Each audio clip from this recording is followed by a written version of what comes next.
តើបញ្ហានៃជីវិតរបស់បុរសមានអ្វីខ្លះបាទអញ្ចឹងជាចំណែកមួយនៃបញ្ហាជីវិតរបស់បុរសតើមានអ្វីខ្លះសម្រាប់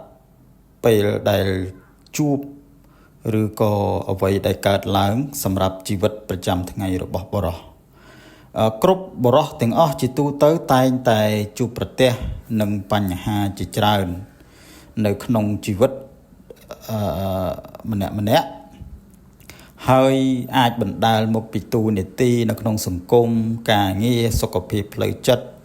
នៅក្នុងក្រុមគ្រួសារឬក៏តម្រូវការនៅក្នុងការអភិវឌ្ឍផ្ទាល់ខ្លួនជាដើមហើយបញ្ហាដែលជីវិតបុរសតែងតែជួបប្រទះនេះគឺមាននៅចំណុចដូចខាងក្រោមនេះបាទអញ្ចឹងទី1គឺតួនាទីសង្គមនិងការរំពឹងទុកដោយជីវិតរបស់បុរសនៃការគិតផ្ទាល់ខ្លួនម្នាក់តែងតែមានការរំពឹងទុកនៅអ្វីដែលខ្លួនបានគិតហើយនៅក្នុងសង្គមវិញគឺបុរសត្រូវបានគេរំពឹងថានឹងជាអ្នកផ្គត់ផ្គង់និងជាអ្នកការពារគ្រួសារហើយការរំពឹងទុកនេះបង្កើនសម្ពាធនៅក្នុងការស្វែងរកជោគជ័យការងារក៏ដូចជាការវិវត្តនៃប្រាក់ចំណូលខ្ពស់ឬក៏ការងារដែលមានអានុភាពខ្ពស់ហើយការគ្រប់គ្រងនៃសម្ពាធនេះធ្វើឲ្យបុរសក៏ជួបនៅបញ្ហាផ្លូវចិត្តនិងផ្លូវអារម្មណ៍ហើយក៏មានភាព stress ផងដែរចំណុចទី2គឺបុរសតែងតែជួបបញ្ហានៅផ្លូវចិត្តនិងផ្លូវអារម្មណ៍នៅក្នុងន័យនេះគឺបុរសមួយចំនួនរងនៅការរំខានផ្លូវចិត្តដោយសារតែការលំបាកក្នុងការបញ្ចេញអារម្មណ៍ឬការសុំជំនួយពីអ្នកដទៃអាចធ្វើឲ្យបុរសទាំងឡាយមានភាពស្ងៀមស្ងាត់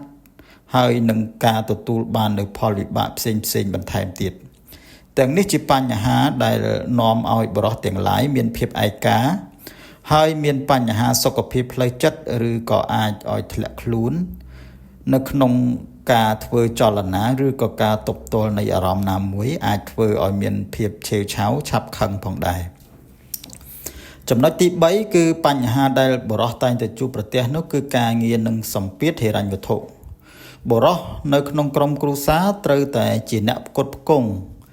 ឬក៏ជាអ្នករៀបចំស្ថានភាពហិរញ្ញវត្ថុនៅក្នុងក្រុមគ្រួសារ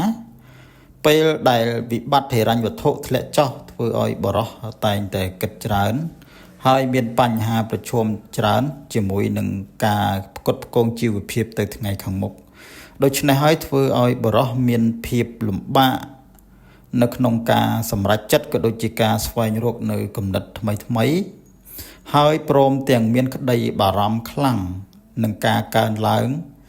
នៃការគិតនេះជាប្រចាំផងដែរចំណុចទី4គឺបញ្ហាសុខភាពបុរសទាំងឡាយក៏កើតនៅជំងឺផ្សេងផងដែរជាមួយនឹងសុខភាពផ្ទាល់ខ្លួនបើសិនណាជាយើងមិនបានរៀបចំយកចិត្តទុកដាក់ទេនោះហើយបញ្ហាដែលបុរសជួបនៃសុខភាពនោះគឺជាការធ្វើឲ្យមានការគិតច្រើនរហូតដល់មានសម្ពាធឈាមឬក៏មានជំងឺបេះដូងឬក៏មានជំងឺមហារីកផ្សេងឬក៏មានជំងឺផ្សេងទៀតជាច្រើនអាចបណ្ដាលធ្វើឲ្យបុរសនឹងមានលក្ខណៈមិនល្អហើយមានការដែលបំពេញការងារនឹងមិនបានល្អធ្វើឲ្យបញ្ហាសុខភាពនឹងកាន់តែថមថយឡើងផងដែរទី5គឺបញ្ហាផ្លូវភេទនិងការទំនាក់ទំនងបុរសម្នាក់អាចជួបកង្វះភាពនៃការទំនាក់ទំនងបែបអារម្មណ៍ឬបញ្ហាផ្លូវភេទដែលអាចបង្កើនការរក្សាតម្លាភាពនៅក្នុងការទំនាក់ទំនងទោះជាយ៉ាងណាការធ្វើឲ្យមានភាពចំណាប់អារម្មណ៍និងការយោគយល់គ្នាជាអ្នកជួយបង្កើនជីវិតគ្រួសារបានប្រសើរឡើងបុរសមួយចំនួនក៏មានភាពត្រេកត្រអាលខ្លាំងទៅតាមចំណង់ចំណូលចិត្តនិងបែបអារម្មណ៍នៃការគិតរបស់ម្នាក់ពាក់ព័ន្ធទៅនឹងផ្លូវភេទនិងការទំនាក់ទំនងនេះផងដែរទី6គឺបញ្ហាដែលជួបប្រទះនោះគឺភាពអន់កម្លាំងនិងការបញ្ចេញអារម្មណ៍បុរសមួយចំនួនច្រើនបណ្ដាលឲ្យមានបញ្ហាគឺមានការថមថយនៃកម្លាំងនិងការបញ្ចេញអារម្មណ៍